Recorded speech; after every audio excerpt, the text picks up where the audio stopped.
Hey everybody, welcome to Scarred Thumb Podcast. It's me, David. Hey Deborah, how's it going? Hope you're doing well this morning. Today, well, I'll get right into it. We're going to talk about live service.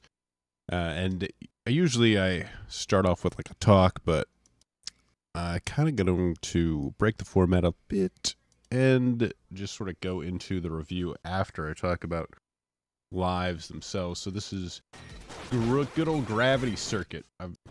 This is the game I'm reviewing, but this is a game that while I was playing it, I kind of thought the idea like, man, this could have actually used lives. So the lives are important in the modern era. They've been replaced by checkpoints that you just get, you reach the checkpoint and you just get infinite tries from that point, because the idea of losing any sort of progress is just, I guess, unthinkable now.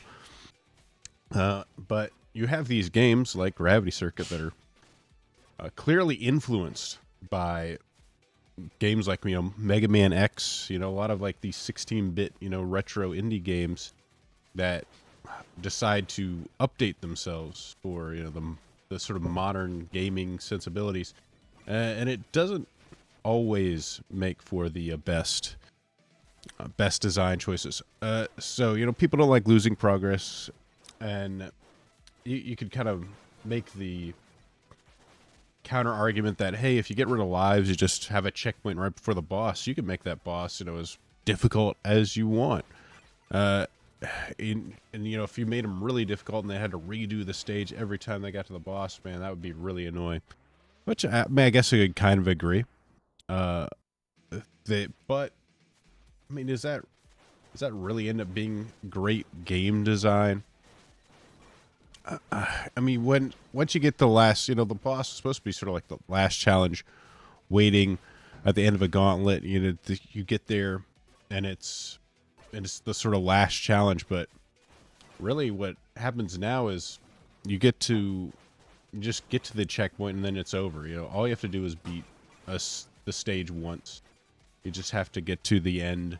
Once you pass, reach the safety of that checkpoint, it's done. There's no chance of ever going back and having to redo anything ever again. So the stage is over by the time you get to the boss. It's not, he's not really part of the stage. He's just another checkpoint. I feel like it just sort of disconnects it just ends up disconnecting the stage from the boss itself. Even the parts of the stage feel disconnected, because again, you don't have to do them again. You don't have to just kind of master the stage. All you got to do is clear it once, and then that's over. And I guess that counts as mastering the stage.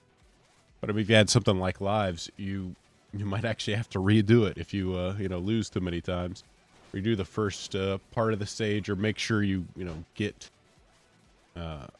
consistent enough to do parts of the stage that you can actually get to the next part with enough like tries to clear the following part. And I mean, this is kind of theoretical. In Gravity Circuit, it's the game just isn't that hard, so it's kind of irrelevant. Oh, no, not irrelevant, but it's not like, oh my gosh, you'll just like be redoing the stage like 50 times just to complete it. It's more like, all right, you'd lose your progress like 2 or 3 times, and then you'd figure it out and you beat the stage. It's really just it. And that's kind of it. It's like, it's a matter of difficulty. The fact that there is no progress lost, you don't have to redo anything. Makes the game, I think, overall just too easy versus, a game. Mega Man X wasn't that hard either, but it would be a kind of a nice little like extra difficulty. All right, I got to go back and do this stage, which some might find annoying, but a little annoyance and a little challenge, I think, actually makes the game better, rather than just, all right, I'll just get to the checkpoint, and then, all right, I'll just bash my head against the boss a few tries, beat him, get like a lucky run, and then I'm good. And that's all you need to do. So the lives could be a good way to sort of adjust the difficulty too. It's not something that should have been sort of left in. And this game does have like a one clear mode where you have to clear it in one life, which is all right. But you know, that leaves like zero room for error at all. Like you get to the boss, like say you beat the whole stage in one try, you get to the boss and then you lose, and you got to go back and do the whole thing over. There's no like redo or like, you know, a chance like, all right, you have like a bad cycle against the boss and now going all the way back. Having like 2 or 3 tries would have been like the perfect thing for like a hard difficulty, in my opinion. So it's something that just Gravity Circuit could have benefited from having like a live system rather than just infinite checkpoints. But you don't even get the option. It's just like one and you're done type of thing, which just it just is a little bit too much. You have to like completely master the stage and these bosses. Which to me just is partial mastery would have been enough, you know. That live like complete mastery, like speedrunners and super hardcore players. Having a 3 life system that would have allowed a little bit of error without having it like be like, again, super mastery where I know the entire level, I could beat it. It's not an issue at that point. It's almost like it almost becomes irrelevant because you've gotten so good at it. There's no chance you're going to die.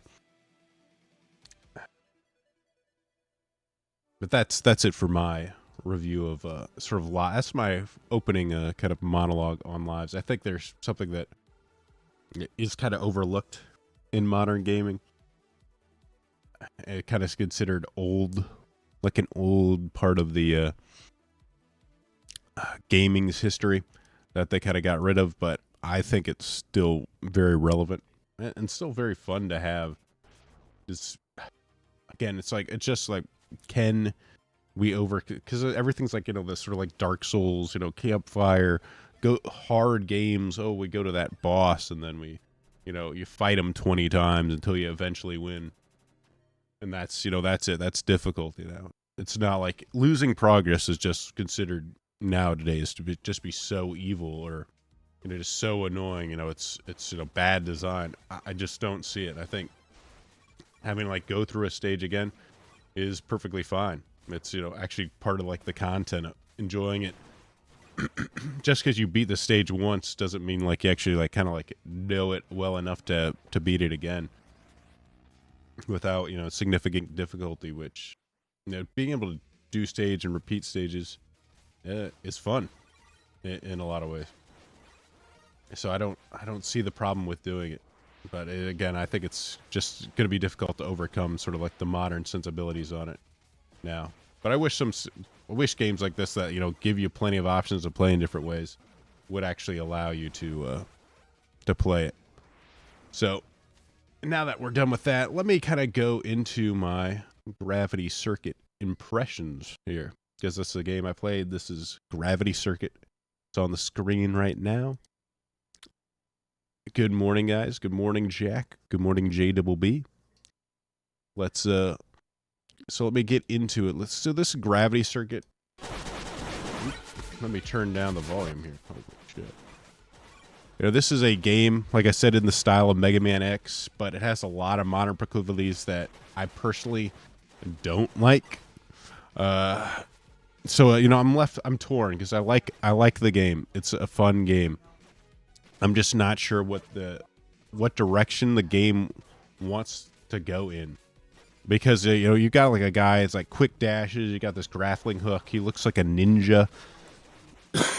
So, like, in my opinion, like, oh, I would like to speed through this game, but basically, this game has like a ton of collectibles.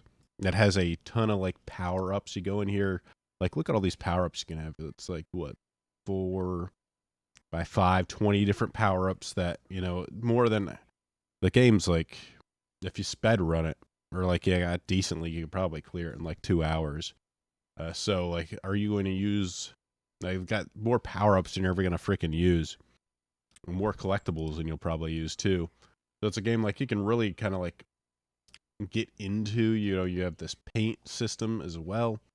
where you can get like different paints that give your character different abilities, which is, you know, really bizarre.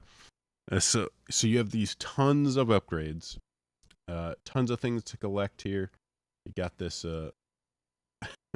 you got this hub world. Again, Mega Man X never had a hub world, but you have this hub world here where you can go in. So it's not like you're going like from one action stage to the next action stage. You have all these things you can kind of collect and upgrade. So like when you're going through a stage in the game, like what are you supposed to do? Are you just supposed to like get through it as, survive and get through it as fast as you can? Or are you supposed to like look at every like nook and cranny, every wall to see if it's destructible, and then collect all the hostages, collect the sort of like 2 like power, the paint chips and the power-ups in the game? Is that what you're supposed to do, or no? Are you supposed to... I just don't know. Because like if you're collecting every power-up, like each stage is going to take infinitely longer than it has before. One of the other things that I really didn't like about it, and I kind of like showed it off in this video here, is the way hazards work in this game is, if you just fall into it, it's really awkward how it works, because rather than sort of when you fall on some of this stuff, rather than sort of dying, they kind of got rid of like instant death, like you'd have in like a Mega Man game. What you end up doing is like exploding, and you take damage here, and then they like warp you back in some places, like here, in the weirdest way. Like though you go all the way back, I'd almost rather die at that point than just warp me all the way back, so I have to jump over this stuff again. It's just really bizarre, and this game loves stage hazards. Like the devs that made this just absolutely love stage hazards, which is, I find in a way almost a little strange, because they added so many like different, like, ooh, you got all these special moves, and like it seems like combat focused, but I feel like the game's actually fairly light when it comes to like enemy counts versus just how much stage hazards you have to deal with in the game. So that part kind of confused me. Like, oh, look, another destructible wall where you got some more hidden collectibles. Very nice. So the stages are okay, but like I said, like the hazards are, like the design of it is really nice. I love the graphical style. Like this got like a little bit like these stages have like kind of like a monotone type of aesthetic, which is pretty neat. It's kind of like old school, very like I said, very monotone in its... I hate the grappling hook, by the way. This is just another example. I just absolutely hate the grappling hook. I don't know why they added it into this game. It would have been like a perfect like 3-button type of game, but they had to add in a grappling hook. They had to like be different. I just hate the way it works. Like, you're supposed to grapple here, but like you have to like time it just right in order to swing over. It's it has a fairly short range, because they wanted you be able to like use it as a weapon too, because it's got to be a weapon and a thing to like hook onto the stage. Like Shadow of the Ninja Reborn had a grappling hook. It was quite fun, because it was like just a weapon.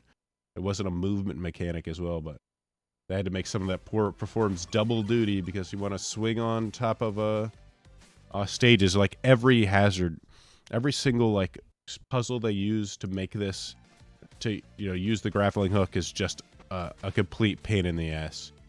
An absolute pain in the ass. I do not like it. I was dealing with some of it. I was like doing another run before, and like this is, I guess, like this. Here's me trying to do like the sort of safe route. Like I am really bad with the grappling hook, and maybe that's why I hate it. But overall, I just do not like it. I just don't think it's a great I think the game would have been a lot better off if I didn't have to grappling hook across this crap. And then again, like this is like the stage hazards, where it's like, oh, I'm not dead.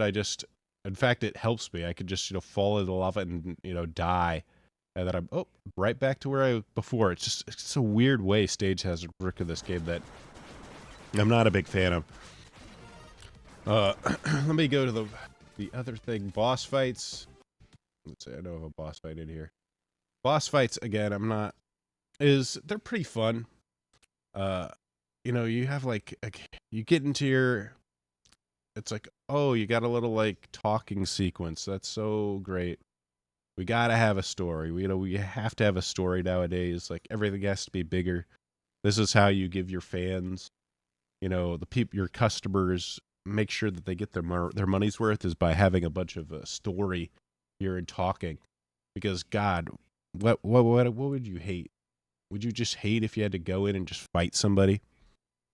You just had a boss fight rather than this talking sequence. And look, like, does every indie game have to have this like sequence where you have a crowd and you have a fight in front of the crowd?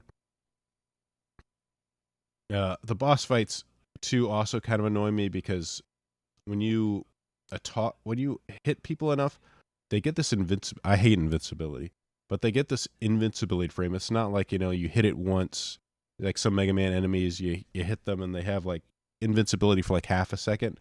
It's like a full like 3 seconds before you can hit them again. If you damage them too quickly, and then of course, they go to like a different phase, then they get more invincibility. And then they each have their own signature move. Each enemy, robot master, if you will, has this signature move that they do every single fight. Where of course, this one is only invincible for a little while, which it's mercifully short, but that is not the case for a lot of them. And if you take too long, they'll do it again. So like you're fighting for your life trying to kill these people. And like, oh, I'm invincible again. I guess you'll have to wait to kill me. Oh, that's exactly what I wanted to do. Is wait before I could attack these people again. But once you get enough upgrades, then that's the other thing with the upgrade system. I don't know how difficult this game is like supposed to be, because once you get a few of these upgrades, these bosses become painfully easy to beat as well. So it's almost like they give you a bunch of options. Like you have like a hard mode. You can have like rude enemies. You can, you have to clear the game in one life. Or actually, there is a option. You have to clear the game in one life. There's an option to clear the stage in one life. So they give you a lot of different things to make it harder, but it's like, choose your own difficulty rather than, hey, here's a hard mode, or, here's how hard we want the game to be. Like once you add in these RPG mechanics, it just, I kind of would have liked, if the developer to actually like kind of lay out like, here's how hard I wanted the game to be, rather than like, put a bunch of upgrades and, it's as hard as you want to make it. To me, that's just a little bit weird, because if I'm judging it by how hard it is, once you get the upgrades, the game, at least on normal, is not that hard. I guess I could, go into hard mode. Hard mode, I guess it might be a little bit harder if you don't do that. I haven't tried to run where, right now I'm trying to do a run where it's just normal and I don't get any upgrades. And it's, decently difficult. It's pretty annoying, but it doesn't seem like overall that bad. Now, hard mode with upgrades, we'll see. It might be all right, but overall, like, it doesn't seem like super duper difficult. But overall, like, I that's the thing about this game that kind of gets me, is I really like the game. I think it's pretty good. So, in spite of like, oh, all the talking and blah blah blah, and like the modern stuff that I kind of wish was just, was more streamlined and quick. It's just you fighting. I mean, thankfully, they have like a speed run mode that they add in. You can be unlocked once you clear the game, which removes all the story sequences and stuff. You still have the hub, but you can like skip basically all the dialogue, which is awesome. And I kind of wish it was there to begin with, but it is what it is. It's just, again, I'm conflicted on it because I like the game. It's like, if you like a Mega Man X game, this is an easy recommend. Exactly. Reminds of Hollow Knight boss fights. Yeah. It's like, It is. One thing is like it kind of reminds me of a Metroidvania. Like it's like Mega Man isn't a Metroidvania. It's just like it's Mega Man. It's like an action type of platformer. It's not meant to be a Metroidvania where you spend a ton of time in it.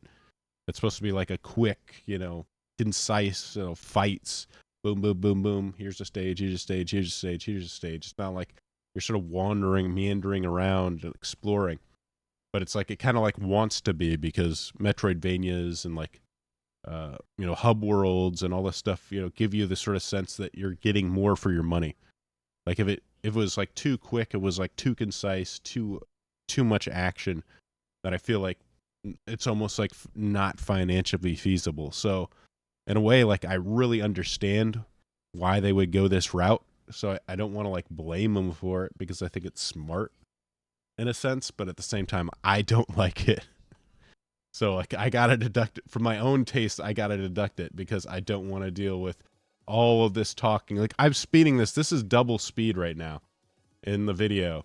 So I'm like, oh gosh, this is the amount of talking that you have to deal with. If like when you're playing for the first time in between stages, they give you all this dialogue about why you're going to the stage.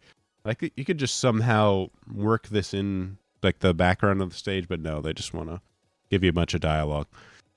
It's a pain, so it's a mixed bag. It's a mixed bag again. But again, Gravity Circuit, I really like the game. I think it's fun. I think it's well done in terms of like how the game plays, with the exception of the hook shot. And I enjoyed it. Overall, I enjoyed it. I just kind of annoyed by a lot of the extras that they decided to put in. But I mean, you can ignore it if you want to. It's just, playing the game for the first time, I had to at least, experience it to know, like, if it is decent. But that's it for the review. Like I said, good. It's a good game. It's a good game. There's a lot of things I don't like about it because of the modern stuff, but overall, I think they did a good job with it. It's like I said, if you like a Mega Man X, I think it's a pretty easy recommend, and it's not super expensive. I think it's under $20. So, Gravity Circuit, good time. Let's move on to the news. Let me get my stuff up. How's it going, Silver Bishop? Good to see you. I should beat Radiance. I'm not sure what that game is. Good morning, Barry Gaslight. Good to see you.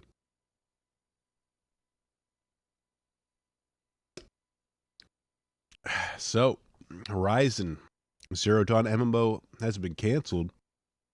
Or is it? So Push Square, like I went to it, Horizon Zero Dawn canceled. That's not that surprising.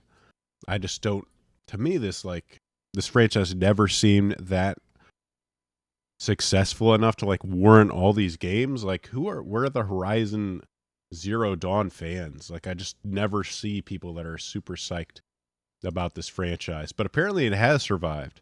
NC Soft Coal after all, not dead. So they said it was dead, but update Tuesday, the 21st, it's not dead apparently. NC Soft Sunhouse MMO may not have been canceled after all. May not. So it's not like, is it or is it not? This was a story gets pretty confusing. NC Job Resume has referenced a game called Project Skyline, which shares the same font as Horizon logo, which was really known as Project H. It appears, however, Project H, which has been canceled, is not Project Skyline, meaning the rumored Horizon MMO may still be alive. So I guess they've got a lot of secret project names that aren't. Oh, Radiance is the end boss of Hollow Knight. Oh, I think I've beaten that. The real last boss of Hollow Knight. I believe I did. I didn't. There were some optional bosses I didn't beat. But yeah, so Project Skyline is not canceled apparently, but there was a lot of talk about just Sony had a lot of projects that, again, I guess this is like old information. It hasn't been canceled, but they've been canceling a lot of their stuff. Like this is a list here of the games that they have been canceled. Hey, how's it going, Chad? Chad of Arabia. Mish, good to see you. Let's see. So, Gran Turismo, Helldivers, Destruction, that was released. Concord, obviously, the biggest failure of last year. Just an absolute disaster. They still have like Fair Games, Horizon MP, Marathon is supposed to come out. Or this Horizon MMO they say is canceled, but may not be. So like Bungie, Gummy Bears, like some of these stuff like Jason Bazel's LA Studio games unannounced, but The Last of Us Online was canceled. The Twisted Metal game was canceled. Spider-Man: The Great Web was canceled. I guess there's supposed to be a game by London Studios live service game was canceled. The God of War live service was canceled. Some sort of game from Ben Studios. So like a lot of these games have been canceled, or like in the case of Concord, has been shut down immediately after it was released. So live service has been taking a very big hit right now. And it seems especially with like Sony canceling so much of their stuff, like the fad of live service is really fading, especially after Concord's just like $400 million disaster. I think a lot of studios that saw live service as like, oh, this is like a great way to just generate constant profits year after year. Look how good games like Grand Theft Auto 5 are doing. Look how great Fortnite is. Stuff like Genshin Impact and these gacha games are making millions of dollars each month, billions a year. You don't have to like release a new game, you just have to keep pumping out new content. You got your seasonal roadmap, keep putting it out, and you're just going to keep getting money. So like if you do hit it big, it's constant money without additional risk. But I mean, you see like Destiny 2 is not doing well. That was like one of Sony's big live service games. They're having issues. Sony, Destiny 3 may not be coming out. There's a lot of cracks have been showing up in live service, and it's not an easy thing to keep up. Even games like Overwatch right now are feeling the heat after Marvel Rivals was doing so well. Valorant apparently is very far down, so it can be a really like dog eat dog space for viewers. I mean, especially like even in like competitive gaming areas. I mean, there's giants that aren't going anywhere, like Counter-Strike 2. That's always going to seem to like have its own audience. I'm sure Modern Warfare, though. In case like Modern Warfare, like are they getting the same stuff that they always do, or are they growing year after year, like every studio seems to have to do nowadays, or not? It's live service is not. It doesn't seem to have the same shine it had before. It's just not doing as well as you would think. And I think a lot of studios realize that it's a big risk nowadays. Like it can potentially be a lot of money, but like when you have something like Concord last year, or like Suicide Squad, just like really expensive failures. There's also now that those like big examples of like how bad it could be. So now you have that like sort of risk aversion, like, we could get like bazillion dollars like Grand Theft Auto 5, or we could end up like Concord.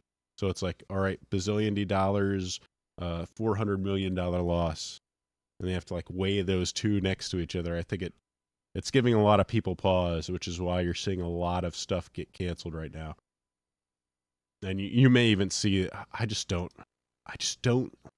see the Horizon MMO being something people want to play. Like, I just never understood this franchise. Again, people call it an industry plant, and I have to agree with them. I never played it, so it's hard to say, like, judge the game on my own experience. I just never see people excited about this game. It's just a weird thing to see. It's like, it's just something that is like if you own a Sony console, you just sort of play it because it's an exclusive. It's not like, whoa, I'm just a huge Horizon Zero Dawn fan, man. Biggest Horizon Zero Dawn fan. It's just bizarre. I saw this, like, people got mad. If you can make out, apparently there's the N-word on this gun. Guy said he didn't notice because it's mirrored. Maybe. I can kind of believe that. I could barely make it out. And it's with an A, you know, it's not with an R. It's always funny. It's always funny to see people get upset about this kind of stuff. The other thing, Donkey Kong. Man. Give me a second. Like I'm over my cold, but I'm still congested. Yeah, that congestion lasts for days afterwards, even after, you know, Alloy tries too much and it's annoying. All right. Alloy just does not seem like a, you know, a charismatic MC to me. Donkey Kong's new look in Switch 2 approved by former Rare artists. So people were like, whoa, they're unrarifying Donkey Kong. What are they doing? If you notice in the screenshots of the Switch 2 reveal of Donkey Kong in the game has its design changed away from like this sort of rare style of Donkey Kong Country, which it's been for, you know, for years upon years. Former Rare artist, and there was, you know, some backlash. Oh, they're unrarifying it. So, or, you know, backlash might be too harsh of a word, but, you know, people were definitely noticed it. And of course, you know, they're used to the Donkey Kong, so there's going to be a little bit of pushback to, you know, change in like a classic character. Excuse me. Former artist Kevin Bayless responded to Donkey Kong redesign seen in Mario Kart segment on the Switch 2 announcement. As fans spotted, the Gorillas received a bit of a redesign for the next karting game. He now looks closer to his film design, retro design by Shigashi Naku, with a cuter-looking face. Bayless, who redesigned Donkey Kong for the Super Nintendo game Donkey Kong Country, responded to fans spoofing the new look. And this was actually kind of like a funny, I guess, I can kind of show you this. Hopefully I won't get a... So this is like a D-rare. That was actually really well done. This is like a clip from the Super Mario Brothers movie.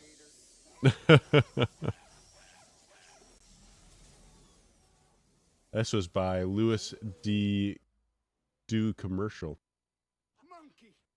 That's a really well done edit. Good job on him. It's funny. You can take the Kong out of country, but you can't take country out of the Kong. I love it. It's really funny. Everything changes. Change is good. And this is one of the things, like, people, like, obviously the fans get up in arms about this. You know, they really have a passion about the characters that, like, I grew up with and loved. But for, like, a lot of the professional people, they realize that, hey, it's just, you know, business decisions. You know, things change. So he doesn't really care. The original creator doesn't care. It's like, oh yeah, why not? Like, I mean, he noticed that he changed it from, you know, a classic too. So it all comes in a cycle. While Donkey Kong was the most obvious example, taking a closer look at Mario as a more cartoonish look. So a lot of the stuff has kind of been redesigned. And then, of course, you know, Princess Peach was redesigned to be more aligned with the film, which I'm not a fan of myself.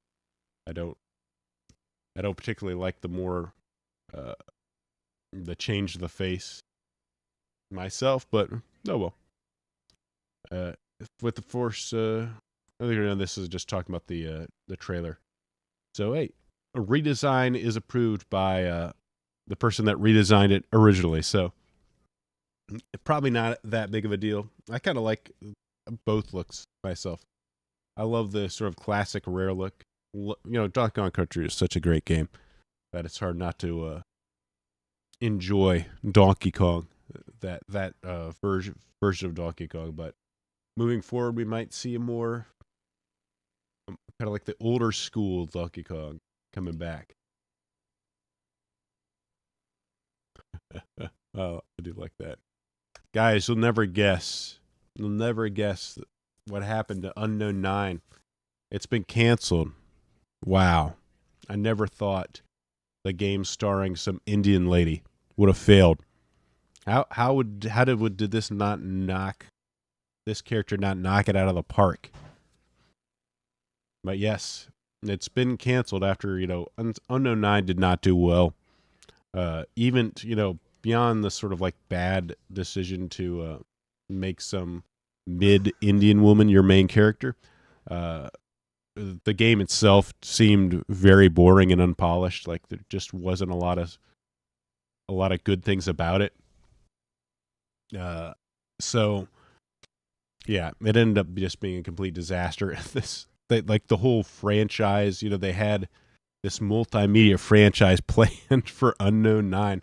It just seems so dumb in retrospective. Like, why would you put so much money behind this, so many plans behind this? Unknown 9 is a generic global trotting adventure starring the Witcher series. Again, the people like put so much weight behind goddamn celebrities now in video games that it's so dumb. Whoa, the Witcher TV series, Aylin Chitorla, or whatever her name is. I don't even know who this person is. Didn't come near the company's expectation. The boss developer, Reflector Entertainment, Herv Herot, or whatever it is, sent a statement today. It didn't warrant any further exploration in this universe. Ouch. One of Reflector's 2 future projects, presumably another Unknown 9 game, which had been conceptualization phase, has now been canceled. This is therefore means the studio was terminating this development line. Decision correlates directly with the failure of the studio's ambitious and courageous first project, a new IP with a rich transmedia universe. Reflector had ambitious plans for Unknown 9 as an ongoing series, supported by podcasts, comics, novels, web series. While many have been released ahead of the game itself, following a lengthy delay of the video game, none appeared to have made any real impression. And this was like games that were sort of made when there was a ton of free money floating around and DEI was like the biggest thing in the world. And they were like, oh yeah, we need less white people in games. We need less like white, sexy female characters. We need a game, with an Indian woman in it, starring an Indian woman about, Indian culture, rich Indian culture. We need it. And then like, yeah, let's greenlight this. Let's make this game happen. And now that it came out, the landscape has dramatically changed in 2025. People do not want this stuff at all. And yeah, Unknown 9 just completely flopped. Just completely flopped, and now money wasted down the drain. This isn't coming back, and this entire series has been scrapped. I mean, how could this have failed? Oh God! All I know is turn this down a little bit. it's more than serious, Soruna. Maybe it's just let me turn on my phone. Whoa. We'll never get to know how this epic story ended. It is a truth. In my experience, the greatest harm often comes from the best intentions. The cycle is starting again. It's like bad Uncharted with an Indian lady. How many more times must we endure the vanity of the 9? He's got to fight. He's got to fight against skinny white. Make one. What a badass. This poor. Maybe she'll end up in like some sort of generic Sony is it? I don't even know it's a Sony series. So I don't think she's gonna like come back in like some sort of crappy offshoot, fighting game. Super Smash Brothers clone either. Goodbye, whoever this. I don't even remember this lady's name. Like goodbye, Witcher TV series. Anna Charlotta character. This was clearly some sort of investing. This is what happens when investors make video games rather than people with artistic talent. Again, like just some DEI hanger-on project that got greenlit and cost a bunch of people a ton of money. Yeah, it was the gameplay did look half-assed. And it was like again a game like just like Star Wars Outlaws, where like they throw it in as like a freebie. I think you could get it if you like bought like some like CPU or something. Like, oh, get access to Unknown 9. Like, wow, thank God I bought my NVIDIA graphics card. Now I can play this game. Guys, bad news, real bad news. PC Gamer, the cake was a lie.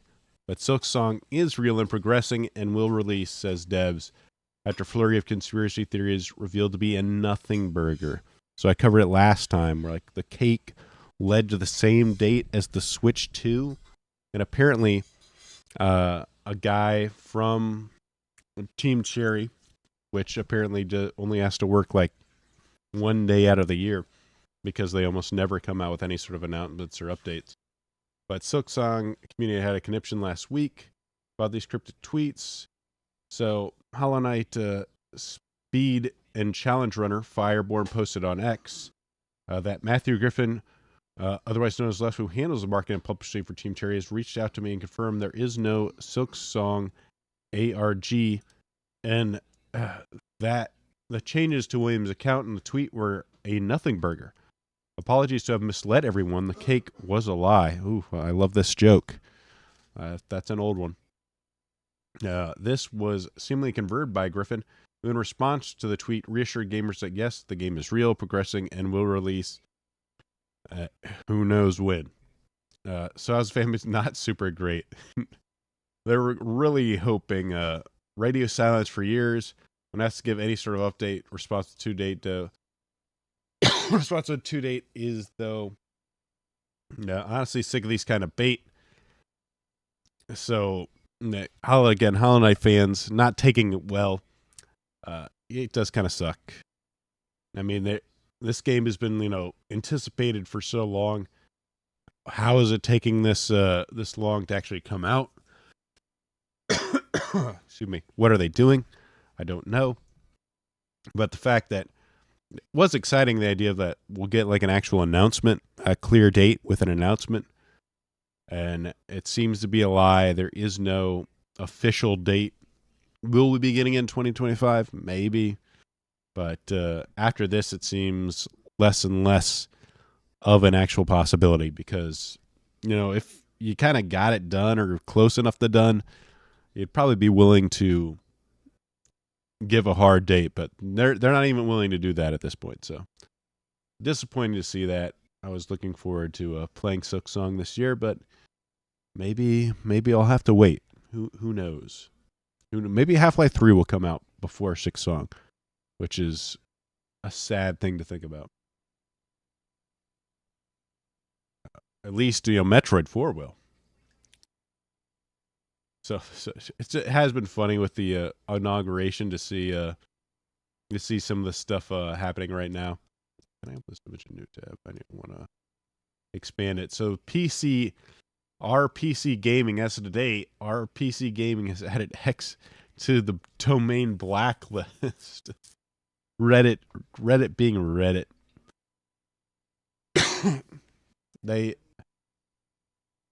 X has become increasingly hateful and toxic and less moderated. This has in turn made us less comfortable letting our subreddit link to other people. Not to mention the distasteful things Elon Musk has done recently. Oh, so they're upset at Elon Musk, so we're gonna blacklist X. Oh, it has been wonderful seeing like even like the people that make Freedom Planet on their Discord, they had to come out with a statement like on Inauguration Day that like love is love, we love everyone, we respect our community, blah blah blah. The generic like line like we stand against hate type of stuff. Oh, it's been wonderful. It has been so wonderful these past few days, just seeing liberals freak out. A good riddance to PC gamer, our PC gaming. It's still grim out there, even if you aren't a AAA game. So why did I put this? Oh, this was a survey by I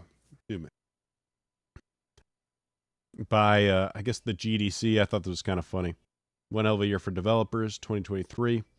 It's not just AAA market that's been feeling it. Recent state of industry survey by GDC dug up some similar findings among respondents. Weirdly enough, mostly indie developers, namely 1 in 10 of them were laid off. Of course, so some people were criticizing this, like so many indie developers chose to take the survey that it almost kind of loses its legitimacy as like the industry, you know.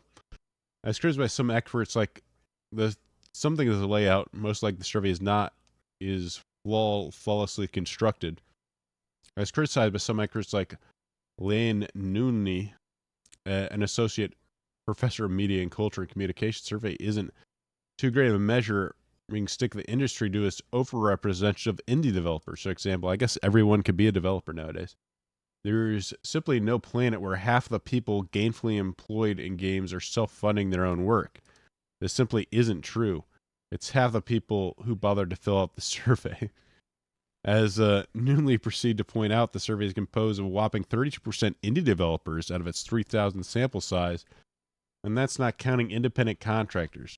So maybe GDC is just like, well, lib indie devs kind of like getting together and having fun.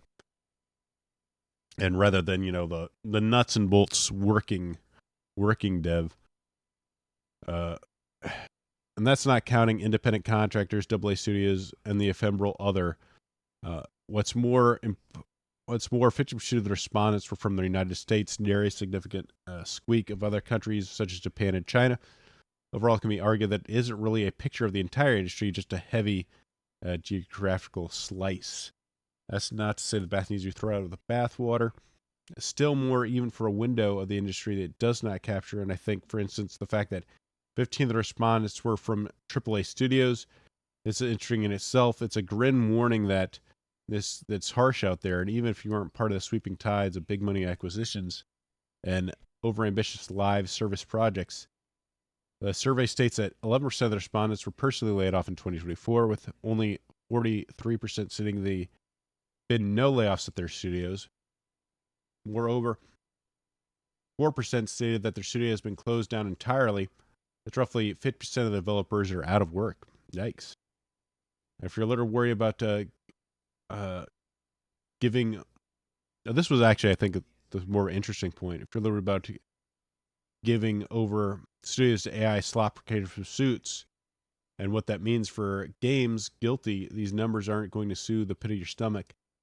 9% of the respondents were in the narrative-driven roles, while 60% were in the visual art departments, compared to 12% of the, as far as like the layoffs here. 12% and 9% were programming, engineering, and game design roles, respectively.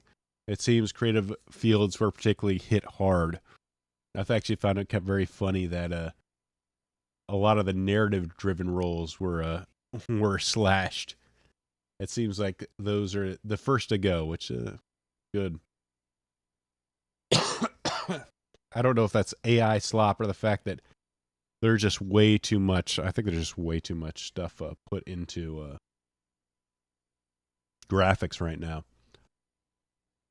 Maybe if I keep looking, I'll find some good news. 9% of the respondents also weren't actually told they were being laid off. Wait a second, that's doesn't make it feel any better. Pretty interesting to see. It's this was PC Gamer by Harvey Randall. It seems the narrative guys got hit the hardest. Still not looking good. I think it'll recover. And this is an update from last week. Obviously, I said last time that Elon Musk, I was 100% certain that it's getting boosted. Well, he finally just came out and admitted it. Billionaire, troll, and part-time gamer. Oh man, Richard Stanton going hard. I hate journalists. I hate video game journalists. They're useless liberals, and PC Gamer has been particularly just really butthurt about this whole election. So lately, like the stuff that's been coming out has just been absolute trash. But let's go into it. Well, they're streaming high-level Path of Exile, but to the considerable mirth of views, didn't seem to have an understanding of the basic game mechanics. Alas, Musk hardcore character Percy Vance would soon enough be kicked the bucket at 97. His account boosting. Well, mystery solved in a new video released by Nico Rex shares the end between the pair with Musk's permission, in which everyone's favorite brain chip AgFit admits to using account boosting services, thanks Microsoft Central, which he kind of had to after the internet noticed his PoE account grinding while Musk was very much in attendance at Donald Trump's inauguration. So he just straight up admits that he is using an account boosting service. So he responded with 100% emoji. I'm also on multiple streams with Roger and Ace, says Musk, but while I'm posting a video or a game that I am streaming, that's 100% me. As regards to account boosting, Musk says it's impossible to be players in Asia if you don't as they do. The OK asked whether he intended to take credit for having a hard-level hardcore character. No, never claimed that. The top accounts for in Diablo and PoE require multiple people playing the account to win a leveling race.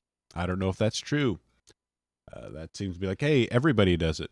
Which, again, like he never said it, but he never didn't say it. So one of the things, Mux is independent about his boosting and doesn't think he owes anyone anything. What do I need? What would I be apologizing for?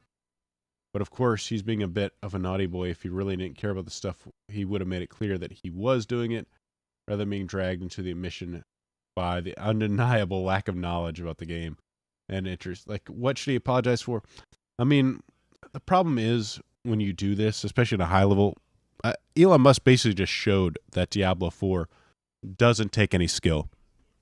The fact that a guy that maybe has like hundreds of hours in the game rather than thousands of hours can compete against guys that have thousands of hours simply due to the fact that he has good gear just shows that, again, Diablo 4 does not take skill. And the problem is a lot of these, and I talked about it last week, so I don't need to really get into it.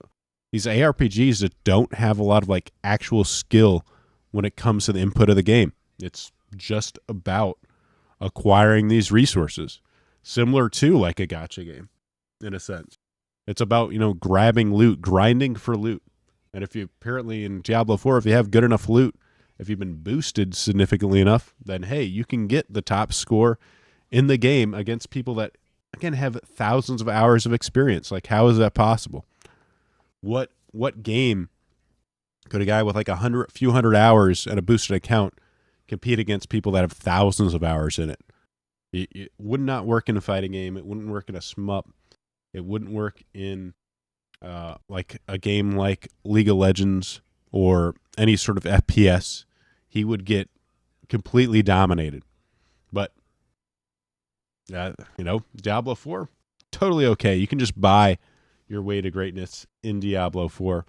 But it shows just one of the problems with those styles of games. Which, I mean, like, you could say it's a problem, but, maybe it isn't. Maybe, that's people play the game because they enjoy grinding. If you enjoy a grinding game, then yes, Diablo 4 is for you. Path of Exile is for you. You just enjoy it for the fun, but when it comes to like high level gamification, where like, who's the best of the best, I mean, like people that are really into it like that stuff. They enjoy it. It gives some value to the game, especially for the really like hardcore people that, again, have put in thousands of hours. When you can show up with a boosted account and you're such a high shit,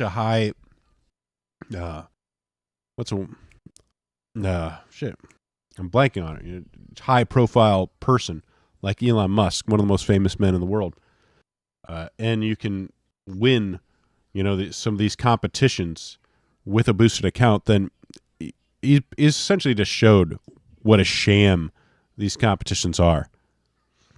So, I mean, for the people that kind of value that competition Diablo 4, Elon Musk kind of did screw them over, but oh well. So it's kind of nice that he admitted that he actually boosted, rather than sort of like leave it as like an obvious lie. So good for him, I guess. Let's move on. A few more stories. Oh, God, this was awful. So there is hope that GTA. Let me take a drink first.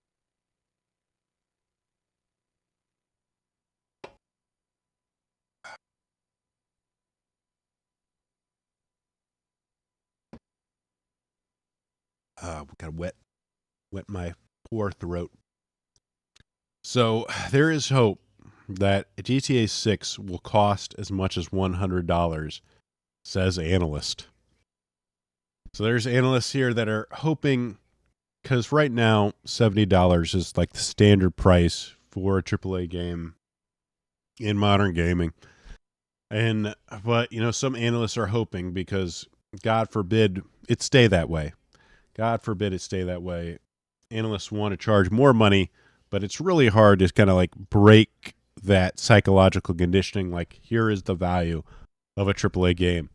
But with GTA 6 being such a big game, such a high-profile game, some are hoping that that this can break through. So Matthew Ball of Affilion has released a State of Gaming in 2025 report, which muses how video game industry could change in the forthcoming year. One larger focus is to report that GTA 6, which will doubtless be the biggest video game release of the year, would make its planned 2025 release date. There's also hope within the industry that publisher Take-Two will use this unprecedented excitement around GTA 6 in order to bump up the default price of the game to $100.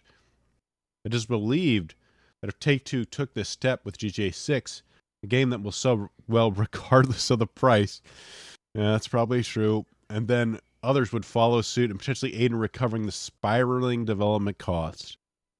So, I mean, this is the deal, that yes, games are getting so expensive. Like, I mean, is this customers' fault that games are getting so expensive that everybody wants to hire celebrity voice actors and this like gazillion-dollar facial recognition technology that scans your face and like makes your lips move in real time so it looks really nice, so you can put in some 50 more cutscenes in your game?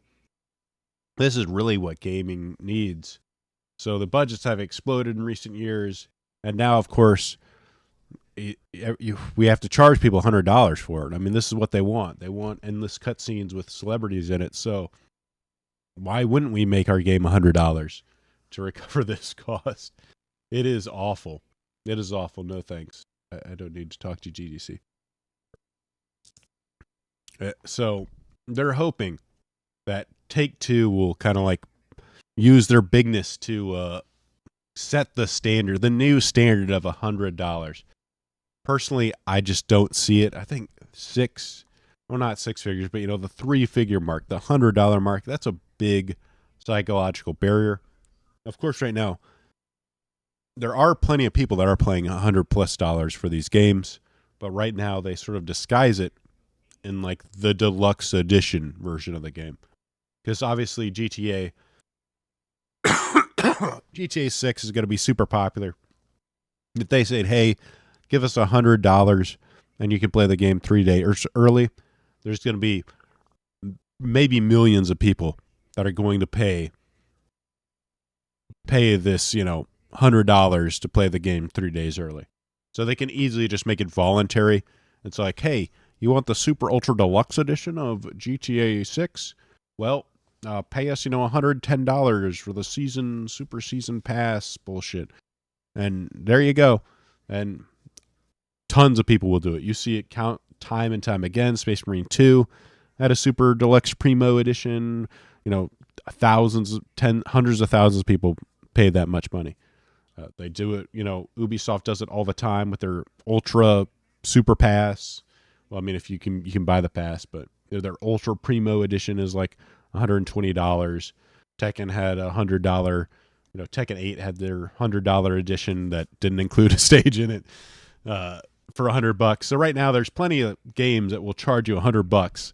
But right now, it's all voluntary. It's not. You can get just the base game for $70, and then you have the optional. The optional $170 base game, or the optional $100 plus super primo game. But this idea that they're going to make the default price $100, I don't see it. I don't see it. I think it's just a bridge too far for a lot of people. And instead of, why don't you just make the games cheaper? Why don't you not make a giant ballooning economy? This giant bubble of game development. Why don't you just make the game? Don't make the games cost hundreds of millions of dollars to develop, and then you don't have to worry about charging people $100. Maybe don't get celebrity voice actors. I don't know. Those are some of my suggestions for the industry, but who listens to me? Hopefully, we'll see. But I hope $100 games are not in our future, because I am 100% not paying $100 for a video game. All right, let's move on. Oh, this was kind of interesting. Apparently, FTC requires Genshin Impact maker to pay $20 million, claiming it deceived players about the cost of their winning their anime girls. Business had the scoop yesterday. So, Jesus, I'm coughing like crazy. I'm going to have to, we're stopping here soon, so they can rest my voice anyway. But yeah, $20 million, which is like half of what they make in a month. So, wow, what a big penalty. That'll show them. But maybe it will give Hoyoverse a little bit of a pause about what they're doing. But apparently they just said that some of the game mechanics were a little deceptive, as far as like as far as to win them. But I don't know. It's still, like I said, I went over this a few weeks ago. They just have so many like ways to sort of draw you in. So much marketing. When you're kind of in those games, in the thrall of these live service games, it's hard not to spend money. And especially when it comes to like kids, I really don't think kids should be playing the games. Maybe like young adults, teenagers, it's okay. But these live service games do a really good job of trying to get you to spend money. They're very good at it, and they're very well designed in order to get you to spend. So it's something you really got to be careful with. Finally, Marvel Rivals. This is kind of funny. This Marvel Snap TikTok ban controversy. So TikTok was banned temporarily like a week ago, and basically Marvel Snap who's like owned by the same company that owns TikTok, ended up getting banned as well, which is kind of nuts. Apparently they were banned longer than TikTok was too, which is crazy as well. So unfortunately, Marvel Snap players had to deal with that as it got caught up in it. Of course, TikTok, it's hard to say. What I think is kind of interesting, a lot of these, Tencent owns a lot of companies, and they were recently kind of like put on like a military company, a Chinese military company. It's hard to say in the future what is going to happen. So Second Dinner like makes the game, but I guess it's published by whatever this company is, ByteDance. So I think Second Dinner's trying to like look for a new host besides ByteDance for the game, so they presumably can avoid this in the future. But it is interesting to see going forward, especially if I don't know how things are going to go with Trump as far as his stance on a lot of these apps. But if the U.S. wants to crack down on these Chinese-owned apps that could potentially be stealing people's data or whatever,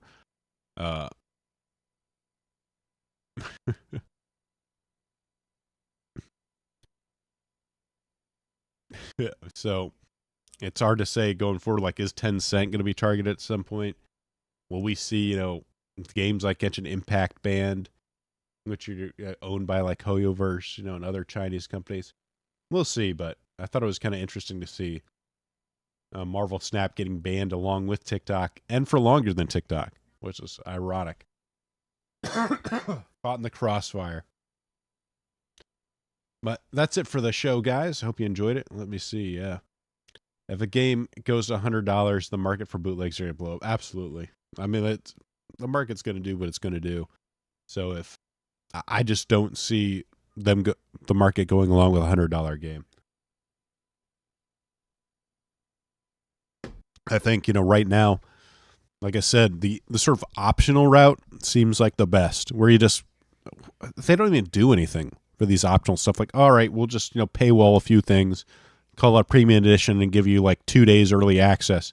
And people are totally willing to spend money for it like crazy. I mean, I'm honestly shocked how many people will pay extra money, like even for a single player game, for a few days of early access.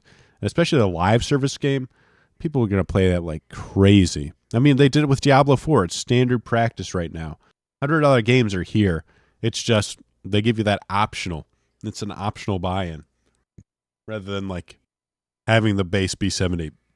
It's crazy that people want to have that $100 base. Because, I mean, if the base goes to $100, it's not going to be like the super premium version suddenly like disappears. Like, all right, we're just going to give you it all for free, guys. Don't worry. Now that's $100. We'll give it to you all for free. It's like, no, here's the super premium for $130 now. 3 days early access, 130, 150, who knows? It's all ridiculous. Let's hope it doesn't happen. But thank you for watching, guys. Be sure to like, subscribe, and I'll hope you enjoy the rest of your week. I'll see you later. Oh, and let me redirect to post 0. Customers. Let's see. Let me get my redirects in order. I do not see anything here. Let me check the Twitter. Check the Twitter. Who's it going to be? I guess it's going to be on Kyle's channel. It'll be on Kyle's channel. Let's see. Kyle, where are you? Kyle,